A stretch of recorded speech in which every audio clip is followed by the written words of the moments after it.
Well, the day one agenda will be to, send a message. I want, whether you vote for me or not, I think it's important for me to let people know that I represent the entire district.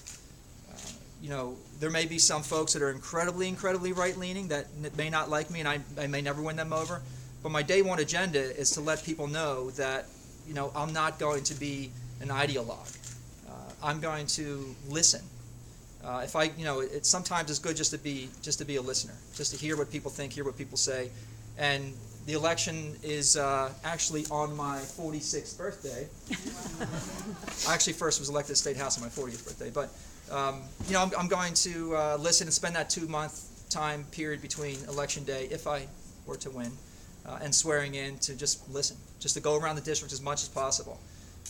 Like I made a comment in my speech about farmers in the district and clean and green and how many may be benefiting from PA Preferred. I hope to have a forum or meet with as many farmers as possible between now and Election Day and the 2 months in between, just to sort of get a feel of some of those issues and find out about their other issues. There's a lot of dairy farms in the district that have concerns with pricing and markets and stuff like that. So just listen. Tom, what do you want everyone in here to do to get you elected? Well, if you happen to be a supporter here at my announcement speech, and I presume that you are since it's very cold in your state. I wasn't out of curiosity. No matter what we do, we are going to be outspent by Representative Pitts. If I had an extra $1 million to toss into the race, I would. And Lois is here, Lois Herr, and I'm honored to have her here and her support. You got it. And Lois did a great job in her 3 runs. Specifically, she had one really successful run in terms of fundraising. I think it was back in '06. But the challenge here is Joe Pitts is basically Michelle Bachmann.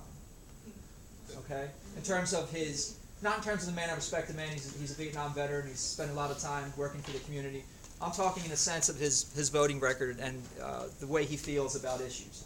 But there are many moderate Republicans and moderate independents and maybe conservative Democrats in this district who just don't know that, because it's been a struggle for any Democrat to gain traction, to raise enough funds to educate the voters through mail and TV and every other way. Unfortunately, as part of the game, you have to do it, and that will be the key. So, I can't call the Koch brothers tomorrow and get some money. They're not going to like me very much. And I'll be proud of that. And that's where I want to be when it comes to the folks that are extreme ideologues, extremists. And so, essentially, I'm going to have to raise money in a grassroots fashion. So, to me, March 31st is key, the end of the quarter. I'm not looking at Election Day.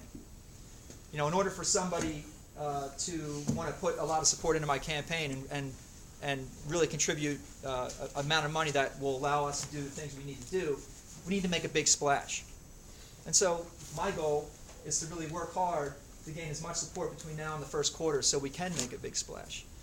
And so if you ask what you can do, you can support me, of course, talk to your friends, neighbors, gather people in your house, and we'll bring the coffee this time and the hot chocolate, and hopefully get them to like what I'm saying and to support me and to make a contribution, which will help us by March 31st have a good press release, make a big announcement that we had an incredible first quarter. So this is not about me.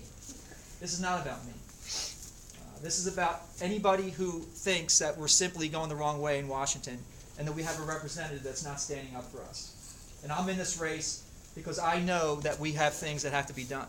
And so if you want to join us, again, you're not joining me, you're joining us. Reach out to us and we'll talk about ways you can help us out.